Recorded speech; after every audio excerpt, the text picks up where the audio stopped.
예, 오늘 말씀의 제목은 이제 장막절의 예수님입니다. 장막절의 예수님. 장막절은 지난주도 잠깐 언급을 했지만 이제 미국으로 치면 추수감사절기에 해당이 되고요. 또 우리나라로 치면 추석이죠. 한가위에 해당되는 명절이에요. 그러니까 시기로 보면 이제 9월 말이나 이제 10월쯤 되는 시기고요. 이제 추수를 전부 다 끝내놓고 이제 그 다음에 즐기면서 하나님께 주신 은혜들을 감사하고 이제 축복을 나누는 그런 절기인데요. 자, 오늘 본문에 보면 자, 이런 절기인데 이 장막절 때 예수님께서 예루살렘에 가서 사람들을 가르치고 계십니다. 그렇죠? 가르치시는데 자, 그 가르치는 현장에 보면 가르침을 듣는 사람들 사이에서 막 이제 분란이 일어나기 시작했어요. 어떤 분란인가 하면요. 지금 시점은 어떤 시점이냐면 우리가 살펴본 것처럼 예수님께서 이제 유대 지도자들이 예수님을 반대하고 또 예수님을 죽이려고 한다는 것을 이제 사람들이 전부 다 알고 있는 시점입니다. 사람들이 알아요. 자, 그런데 그 상황 속에서도 예수님이 지금 어떻게 하고 있어요? 자기를 공적인 자리에 드러내놓고 이제 말씀을 가리키고 있는 것이죠. 자, 그런 상황 속에서 사람들 가운데서 가르침을 받으면서 어떤 이제 의견을 가지고 있는 사람들이 있었냐면, 봐라, 예수가 우리가 그동안 고대하고 기다리던 그리스도가 아니냐. 지금 지도자들도 공적인 자리에 나오셨는데도 아무 문제가 없죠. 그러니까 지도자들도 이제 슬슬 예수를 인정하고 있는 것이다. 자, 이렇게 생각하는 무리들이 있었습니다. 자, 거기에 대해서 또 한편은요, 무슨 소리냐? 그럴 수가 없다. 그죠? 예수는 분명히 오늘 본문에도 나오죠. 베들레헴에서 그리스도는 분명히 구약에 보면 베들레헴에서 태어나신다고 예언이 되어 있지 않느냐. 근데 예수는 어디 출신이에요? 나사렛 예수잖아요. 나사렛 출신이잖아요. 그러니까 그 시골 나사렛 출신 예수가 어떻게 그리스도가 될 수 있겠는가? 그걸 반대하는 이제 이렇게 편이 갈라지게 됐다는 것입니다. 31절로 가볼까요? 자, 31절에 가보면 예수께서 그리스도가 맞다고 하는 사람들의 얘기가 나와요. 31절에 보면 봐라, 예수가 하는 말씀을 들어보고 그분의 행하시는 기적들을 한번 와서 봐라. 진짜 그리스도가 오신다 하더라도, 이분이 아니라 하더라도 설령 이분보다 그리스도가 와도 더 많은 표적을 행하실 수 있겠는가? 그래서 그리스도가 맞다는 거예요. 그렇죠? 이분이 그리스도가 아니면 누가 그리스도겠느냐? 자, 이렇게 이야기하는 분들이 있고, 자, 거기에 대해서 유대인들의 지도자들이죠. 바리새인들과 대제사장들은 예수를 잡아 죽이려고 음모까지 꾸미고 있는 상황. 자, 지금 상황이 이런 상황 속에서 막 분쟁이 일어나고 편이 갈라지고 그런 상황 속에서 예수님이 말씀을 가리키고 계시는 있는 것이죠. 이제 복음서를 보면 예수님이 가시는 곳에는요, 오늘 본문의 상황뿐만이 아니라 항상 분란이 생겨요. 맞죠? 예수님이 가시면 항상 편이 갈라집니다. 이분을 예수님을 사랑하든지 그리고 그분을 받아들이든지 아니면 배척하고 증오하든지 둘 중에 하나예요. 그렇죠? 패가 갈리고 분쟁이 일어나요. 왜 그럴까요? 자, 오늘 본문을 통해서 계속 보겠지만 이유는요, 예수님께서 요한이 말하고 싶은 것은 예수님 그분이 진리이시기 때문이에요. 여러분, 진리가 오면 진리는 선택을 강요하게 돼 있다. 예수님도 친히 말씀하셨잖아요. 나는 길이고 내가 진리고 내가 생명이라고 그랬어요. 원어를 보면 내가 유일한 길이라는 거예요. 여러 길 중에 하나가 아니라 내가 길이다. 하나, 그 길이다. 내가 바로 그 진리다. 주님께서 이렇게 말씀하세요. 여러분, 절대 진리라는 것은 반드시 항상 우리에게 결단을 강요합니다. 뭐 이럴 수도 있고 저럴 수도 있는 거는 뭐 적당히 대충 넘어갈 수 있지만 절대 진리는요, 한 가지 선택밖에 없어요. 둘밖에 없어요. 그걸 받아들이 수용하든지 아니면 배척하든지. 둘 중에 하나예요. 그 예수는 거기에 대해서 예수는 그리스도가 될 수 없다라고 생각하는 사람들에게는 나름대로 그들이 붙잡고 있는 근거가 있었는데요. 그 중 하나가 바로 구약 말라기 3장 1절 말씀이에요. 말라기 선지자, 말라기 선지서에 보면 장차 오실 그리스도에 대한 예언의 말씀이 있는데요. 그 한 구절이 3장 1절입니다. 우리 스크린을 보시면, 자, 여기 보면 갑자기라는 단어가 나오죠. 3장 1절입니다. 만군의 여호와가 이르노라, 보라, 내가 내 사자를 보내리니. 여기 사자는 누굽니까? 예수님 그리스도가 오시기 전에 먼저 보내실 세례 요한을 가리키는 거죠. 내 사자를 보내리니 그가 내 앞에서 길을 준비할 것이요, 또 너희가 구하는 바 주가, 여기 주가 누구예요? 메시아 그리스도가 갑자기 그의 성전에 임하실 것이다. 이 예언이거든요. 이 말씀을 근거로 해서 그들은 이야기하는 거예요. 봐라, 여기 보니까 그리스도는 누구의 자손인지도 모르고 갑자기 나타날 거라고 했는데, 근데 저 예수라는 사람은 뭐예요? 고향이 어딘지도 우리가 알고 그 부모도 우리가 누군지 다 알고 있잖아요. 그러니까 예수님은 그리스도가 될 수 없다는 그런 논리를 딱 가지고. 자, 여기에 대해서 예수님께서 28절로 가보세요. 28절에 보면 이렇게 얘기하세요. 28절입니다. 예수께서 성전에서 가르치실 때 큰 소리로 말씀하셨다. 너희는 나를 알고 어디 출신이고 나사렛 출신이고 얘기하잖아요. 또 내가 어디에서 왔는지를 알고 있다. 그런데 나는 내 마음대로 온 것이 아니고 나를 보내신 분이 있다는 거예요. 그분은 참되시다. 그분이 누구예요? 예수님 말씀하신 그분이 누굽니까? 보내신 분이 하나님이죠. 성부 하나님. 너희는 나를 알지 못하지만 나는 하나님을 안다. 왜냐하면 나는 그분에게서 왔고 하나님 그분이 나를 보내셨기 때문이다. 여러분, 이 말씀 때문에 유대 지도자들이요 예수님을 미워하고 예수님을 죽이려고 하는 겁니다. 왜냐하면 여기 말씀을 보세요. 유대 지도자들은요 자기들은 어떻게 생각하고 있냐면요, 자기들은 누구보다도 하나님을 잘 아는 사람이고 나는 누구보다도 하나님을 잘 섬기는 사람이야, 이런 자부심을 가지고 있는 사람들인데, 아니 갑자기 어디서 저 시골 나사렛 출신 예수라는 청년이 나타나가지고요 지금 뭐라고 하고 있어요? 너희들 하나님을 모른대요. 지도자들 향해서 당신들 하나님을 모르고 누구만 알아요? 나만 안다고. 나만. 왜냐면 그분이 나를 보내셨고 나는 그분에게서 왔기 때문에 나만 하나님을 안다. 자, 이렇게 그들의 권위에 대해서 예수님께서 정면으로 도전을 하시니까 얼마나 밉겠어요. 그러니까 밉고 죽이려고 드는 거예요. 근데 생각해 보세요. 예수님께서 뭐 일부러 그 사람들의 비유를 건드리고 분란을 일으키려고 그런 얘기를 했겠습니까? 사실이니까 말씀. 진리이기 때문에 말씀하시죠. 아마 우리 가운데서도 이제 예수가 누군지 아직 잘 모르시고 처음 성경을 읽으시는 분은 이런 예수님의 말씀, 이런 대목을 보면 예수님 너무 독선적인 거 아니야? 이런 인상을 받게 되죠. 그렇죠? 자, 이게 뭘 말하는 것입니까? 이것도 진리라고 하는 것은 선택을 요구한다. 진리가 딱 우리 앞에 주어지면요, 둘 중에 하나요. 중간은 없어요. 그걸 받아들이든지 아니면 배척하든지, 그렇죠? 거부하든지. 선택을 강요한다는 거죠. 그래서 여러분, 하나님의 말씀도 정말 말씀을 설교단에서 있는 그대로 가감없이 전하게 되면요, 어떤 일이 일어나냐면요, 꼭 시험 받으시는 분들이 생겨나요. 그대로 전하면 말이죠. 왜 그럴까요? 주님이 계신 곳에는, 진리가 선포되는 곳에는 뭐가 없어요? 중간이 없어요. 그 진리의 빛 앞에서 선택을 반드시 결단이 필요하고 선택이 요구되기 때문에, 그래서 거기에 따른 갈등이 오고 문제가 생긴다는 것입니다. 그래서 여러분, 안 믿는 가정에서도 이제 한 분이 예수를 믿게 되잖아요. 그러면 그 가정에 갈등이 일어나기 시작하죠. 그때 당황하지 말라는 거예요. 그건 당연한 거라는 것입니다. 진리가 들어가면 어느 곳에든지 예수님이 가시는 곳에는 항상 거기에 이 문제가 일어난다는 거예요.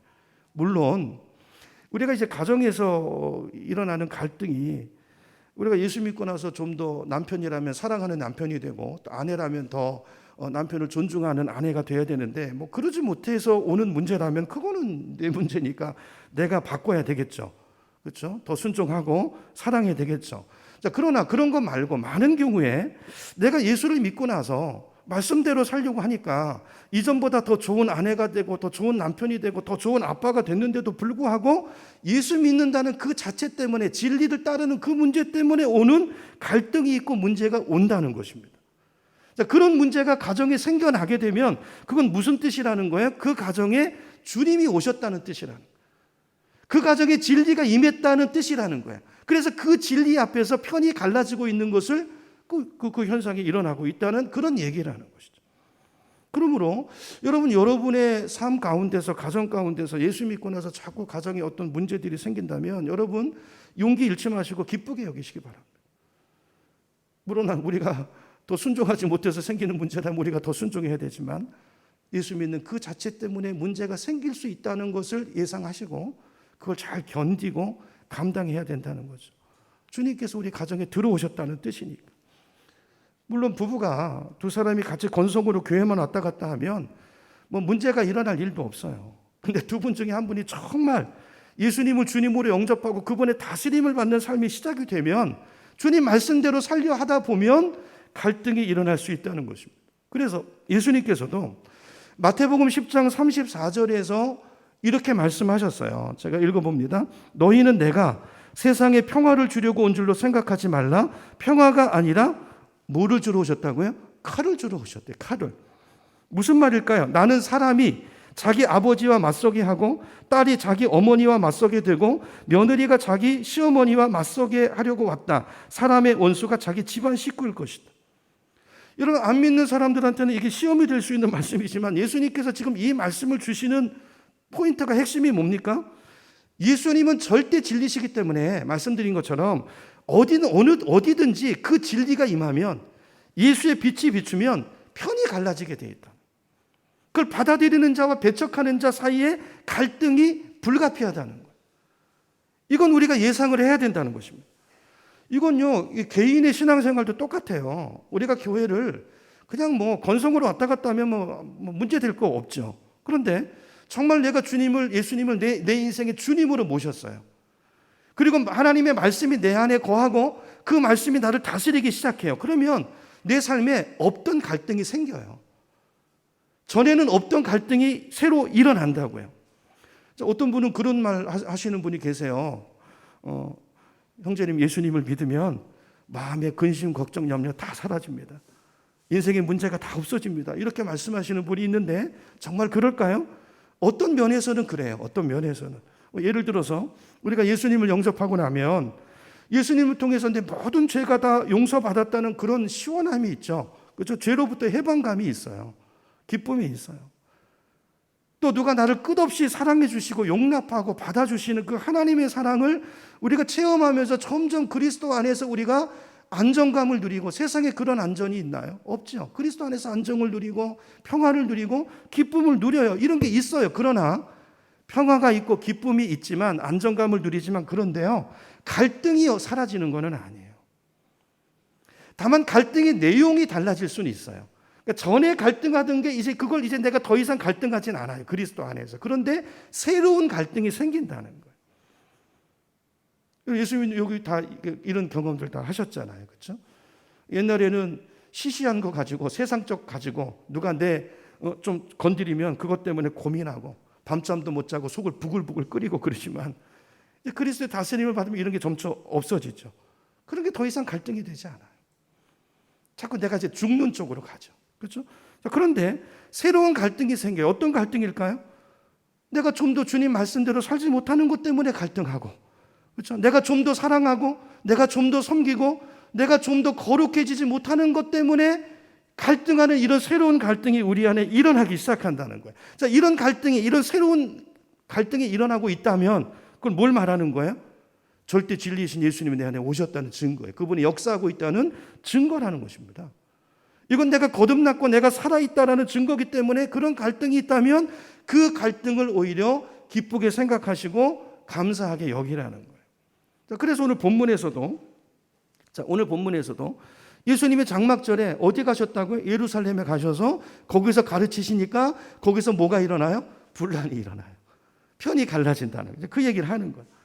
한쪽은 예수가 그리스도다, 맞다. 저분의 말씀을 봐라. 저분이 행하시는 기적을 봐라. 저분이 그리스도가 아니라면 누가 그리스도란 얘기냐? 주님을 받아들이는 사람이 있고요. 아니다. 무슨 출신을 얘기하고 뭘 얘기하고 트집을 잡고 그래서 배척하는 사람이 있고, 심지어는 죽여버리자. 그죠? 미움을 가지고 이렇게 하는 사람들이 이렇게 갈라진다는 것입니다. 자, 이런 어수선한 분위기 속에서 주님이 지금 말씀을 가르치고 계시는 거예요. 자, 그러면 여러분 생각해 보세요. 여러분, 이런 분위기라면, 이런 분위기에서 학습 효과가 날까요? 우리 생각에는 이런 분위기 속에서 주님이 가르치신 들 뭐 좋은 결과가 있고 열매가 생기겠는가? 우리 그런 생각이 들잖아요. 자, 근데 오늘 요한이 말하고 싶은 게 있어요. 요한은 예수님이 누구인가를 얘기하고 싶은 거예요. 자, 오늘 말씀을 보면 놀라운 것은, 자, 예수님은요, 이렇게 안 될 것 같은 환경 속에서도 열매를 거두신다는 거예요. 도저히 추수할 것이 없을 것 같은 밭에서도 추수를 하시고, 도저히 결과가 나올 수 없는 것 같은 환경에서도 뭔가를 만들어내시는, 그게 우리 예수님이라는 것을 요한은 우리에게 말하고 있는 것입니다. 31절로 가볼까요? 31절에 보면 이렇게 말합니다. 무리 가운데서, 자, 이런 환경 속에서 막 분란이 있고 그런 어수선한 과정 속에서도 무리 가운데 그 말씀을 듣고 많은 사람이 어떻게 했다고요? 예수를 믿었대요. 예수를 믿었대요.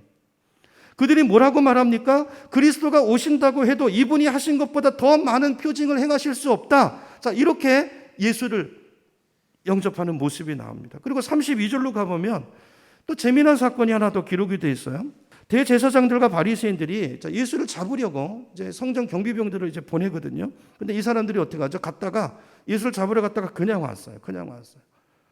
그래서 45절로 가보시면 바리새인들이 물어봅니다. 왜 그냥 왔냐? 45절. 어찌하여? 아니 예수 잡아오라고 그랬는데 왜 그냥 왔어? 왜 잡아오지 않았느냐? 그런데 경비병이 뭐라고 말합니까? 46절. 그 사람이 말하는 것처럼 말한 사람은 지금까지 아무도 없었습니다. 그랬어요. 뭘 말하는 거예요? 경비병들이요. 예수님 잡으러 갔다가 예수님 말씀 전하는 거 듣고 은혜 받은 거예요. 마음이 녹아져 버린 거예요. 자기들이 왜 여기 왔는지도 모르고 은혜 받고 감탄하면서 가요. 감탄하면서. 그러면서 뭐라고 말해요? 그 사람이 말하는 것처럼 말한 사람은 아무도 없었습니다. 아니 잡아오라고 보냈더니 도리어 감탄을 하고 있으니까 48절에 보세요.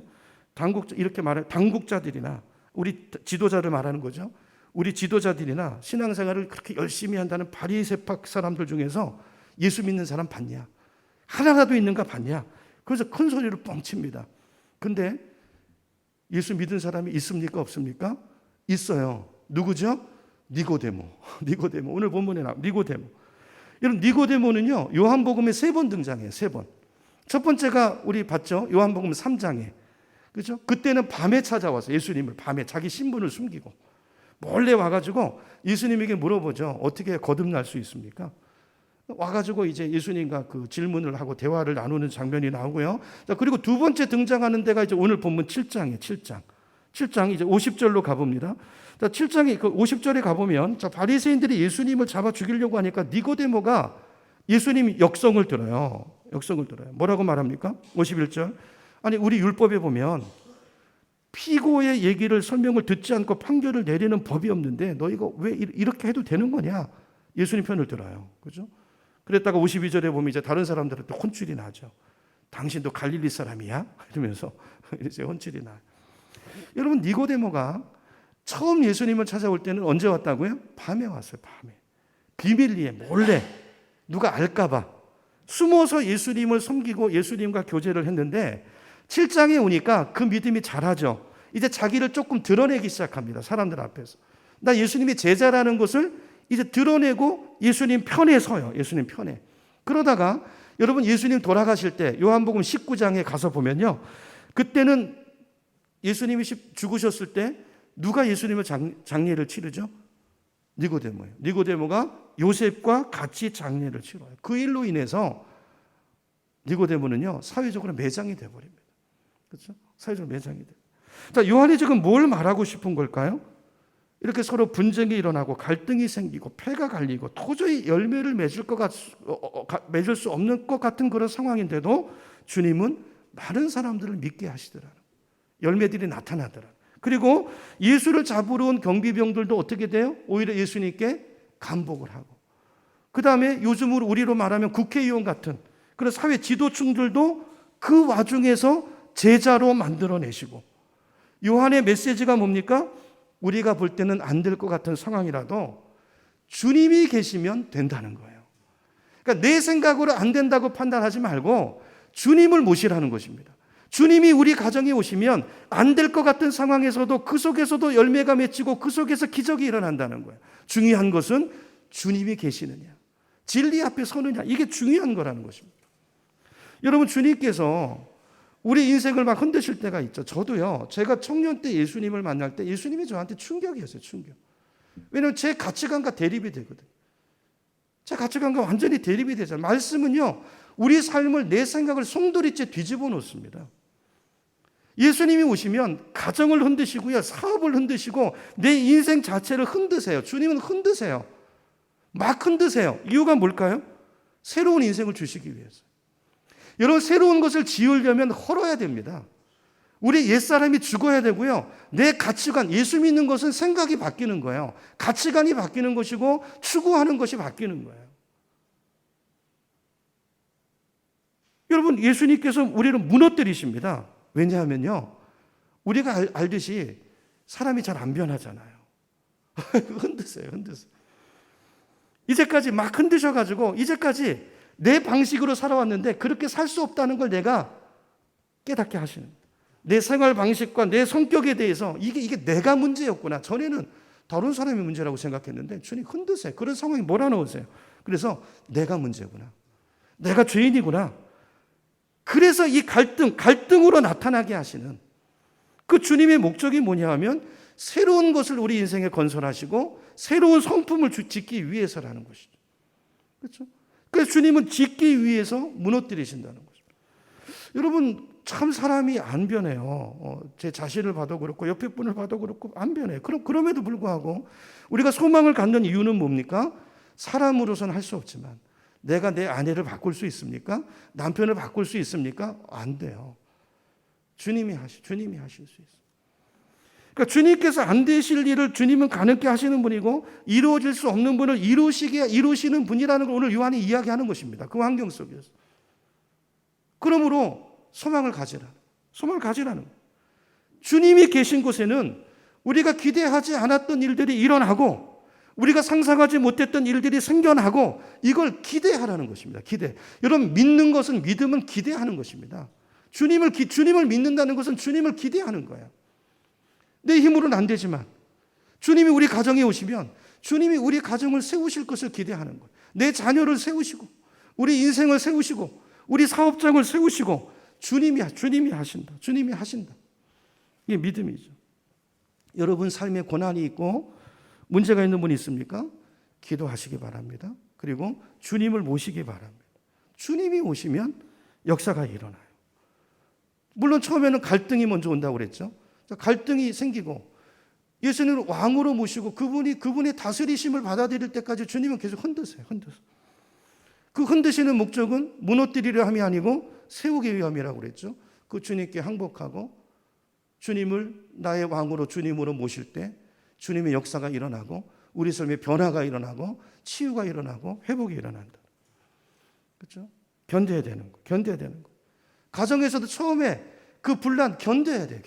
주님이 일하고 계시는 거거든요. 그걸 통해서 더 낮아지고 문제는 더 겸손해지고 내가 인내하면 주님께서요 견디지 못할 시험은 당하지 않게 하세요. 두려워하지 마세요.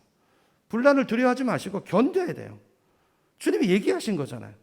그리고 그 약속의 말씀대로 주님께서는 반드시 피할 길을 내십니다. 그리고 때를 따라 돕는 은혜를 주세요. 세우시기 위함이기 때문에 아주 무너지지 않아요. 여러분 소망을 가지시고 우리 가을에 이제 전도잔치 할 텐데요. 여러분 가까운 데서부터 가정의 구원부터 지금부터 기도하시고 그렇죠? 오늘 말씀으로 무장하시고 주님은 불가능을 가능케 하는 분이라는 걸 기억하고 도저히 안 될 것 같은 그 환경에서도 그 철옹성 같은 내 남편, 내 자식, 우리 부모 주님은 열매 맺으실 수 있어요. 그렇죠? 그 주님을 기대하시고 그 역사를 우리가 함께 주님과 동역함으로 이루어가는 우리가 되기를 축복합니다. 자, 이렇게 주님께서 이제 37절로 가보면 엄청난 약속을 하시죠. 37절부터 제가 봅니다. 명절의 가장 중요한 날인 마지막 날에 예수께서 일어서서 큰 소리로 말씀하셨다. 목마른 사람은 다 내게로 와서 마셔라. 나를 믿는 사람은 성경이 말한 바와 같이 그 배에서 생수가 강물처럼 흘러나올 것이다 그랬어요. 여러분 우리 주님께서는 여러분 마음속에는 목마름이 뭔지 아십니다. 여러분 목마름이 있으시죠? 내 내면의 목마름. 여러분 어떤 목마름을 갖고 있나요? 우리가 보면 이제 세상 살면서 이제 눈물이 날 때가 한 두 가지 경우가 있는 것 같아요. 슬퍼서 울 때가 있고 힘들어서 또 아름다워서 울 때가 있어요. 우리가 소망하는 그 아름다운 삶이 있잖아요. 여러분 이제 그 드라마나 멜로 드라마나 연애 소설 읽고 저는 옛날에 이제 청년 때 그 읽으면서요 눈물을 쭉 흘리고 그럴 때가 있었어요. 청년 때. 제 마음속에 목마름이 있기 때문인 거죠. 그렇죠? 정말 이 소설에 있는 이것처럼 나를 목숨을 바치면서까지 나를 사랑해 줄 그 사람, 그런 사랑에 대한 목마름이 우리 안에 있습니다.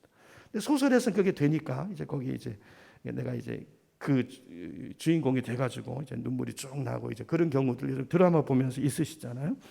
우리 모두에게 사랑에 대한 목마름이 있어요. 나를 있는 그대로 누군가 사랑해주고 목숨을 바치면서까지 나를 사랑해 줄 수 있는 그런 사람, 그런 사랑이 없을까? 주님은 우리 인생에 이런 목마름을 하나님이 아세요. 제가 이제 우리 주변에서도 돈 벌기 위해서 열심히 애쓰시는 분들을 보면요. 여러분, 어느 정도 그 돈을 벌어가지고 생활 문제가 해결이 된다고 해서 제가 보니까 이제 뭐 이만큼 벌었으니까 됐어. 그리고 그만 버는 분 제가 보니까 한 명도 없더라고요. 자, 이 정도 벌었으면 됐다 싶은데도 그 다음부터는요, 생계를 유지하는 게 목적이 아니라 목마름을 채우는 것이 목적이에요. 계속 여러분 10억 벌면 만족할 것 같습니까? 아니요. 20억을 향해서 가요. 왜 그럴까요? 봤더니 그것은 생활 때문에 일하는 게 아니고 어떤 내면의 목마름이 그 사람을 그렇게 끌고 가는 거예요. 어떤 목마름일까요? 사람들이 알아주는 사람이 되고 싶은 목마름이 있어요. 여러분, 우리 안에는 누구나요, 인정받고 싶은 목마름이 있다고요. 근데 세상을 보니까 사람들이 뭘 알아줘요? 돈 있는 사람을 알아주니까 내가 한번 돈 많이 벌어서 인정을 받아보자. 이 목마름이 그 사람을 계속해서 돈으로, 세상으로 가게 하는. 그럼 또 우리 마음속에는요, 뭔가 의미 있는 업적이나 어떤 성취를 이루고 싶은 목마름도 있는 것 같아요. 그래서 비즈니스나 사업이나 어떤 활동을 통해서 그 목마름을 내가 채우고 싶은 것이죠. 자, 우리에게는 다 이런 목마름들이 있는데요. 자, 근데 이거는요, 오늘 예수님 말씀에 의하면 채워지지 않는 목마름이에요. 채워지지 않는 목마름. 10억을 벌으면 그 다음 단계가 또 있고요. 내가 직장에서도 어떤 업적을 이루고 나면 그걸로 끝나지 않아요. 더 큰 업적을 향한 목마름이 있고요. 끝이 없어. 그래서 오늘 예수님이 말씀하세요. 보세요. 다시 봅니다. 자, 목마른 사람은 다 내게로 와서 마셔라. 이거 목마르지 않은 사람이 어디 있어요? 목마른 사람은 이 목마름을 해결하려면 주님 앞에 와야 되는, 주님 앞에. 다 내게로 와서 마셔라. 나를 믿는 사람은 성경에 이른 것과 같이 그 배에서, 어디에서요? 배에서. 배는 속입니다, 속. 그러니까 우리의 목마름은 겉에서 뭘 가져와서 채워지는 목마름이 아니고 속에서 채워져야 되는 목마름이라는, 이게 주님의 진단이에요. 여러분, 내가 목이 마를 때 어디 가서 물을 또 먹으면 한참 다니다가 목이 다시 마르면 또 거기 가서 먹어야 되잖아요.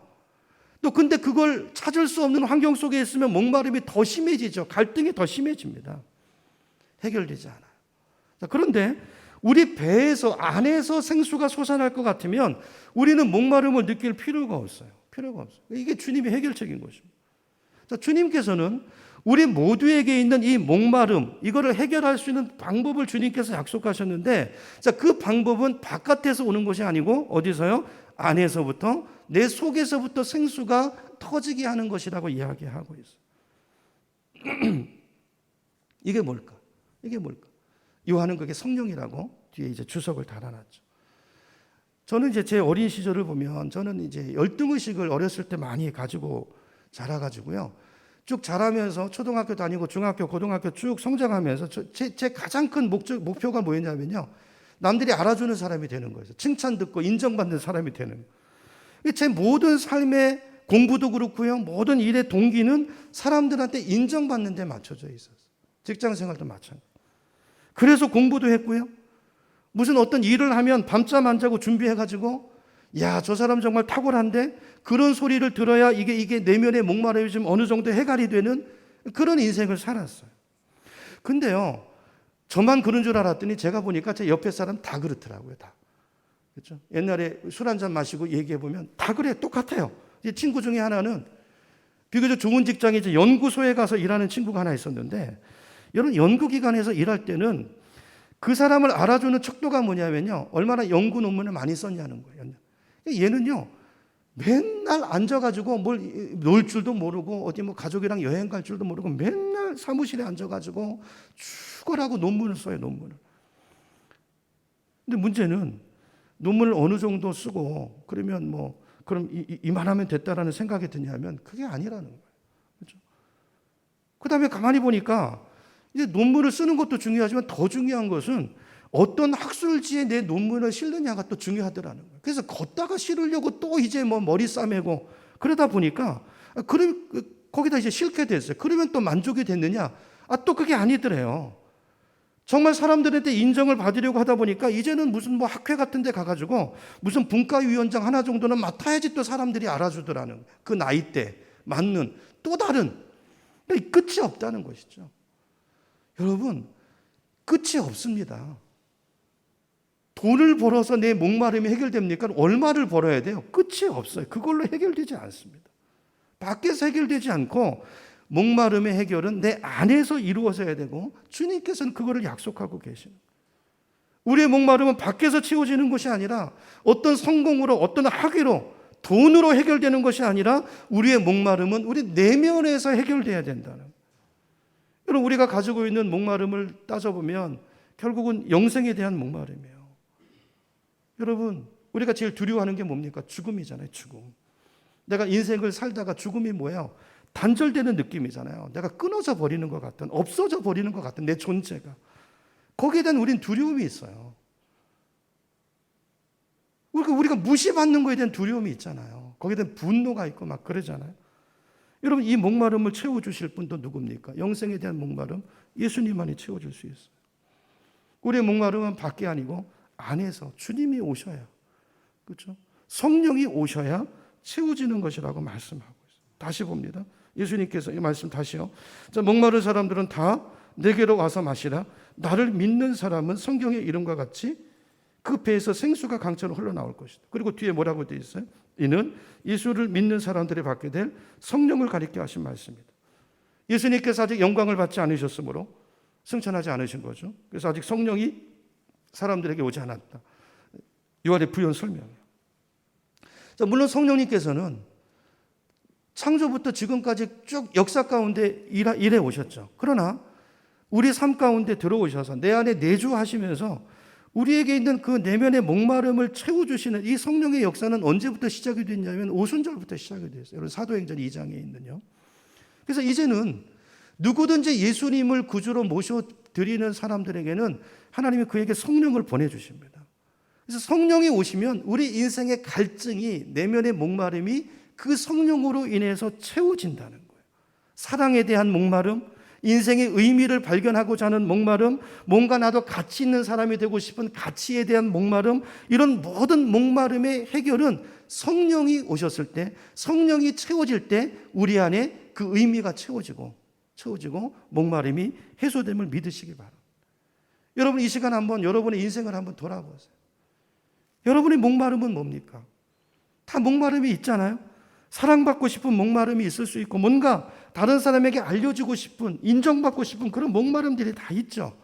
그리고 연세가 드신 분들도 나도 이제 뭔가 이제 하나님 앞에 가기 전에 뭔가 좀 하나라도 남겨놓고 싶다, 어떤 그런 성취, 뭔가를 이루고 싶은 그런 목마름들이 있을 수 있어요. 자, 그런데 이렇게 밖에서부터 오는 목마름은 채워도 채워지지 않습니다.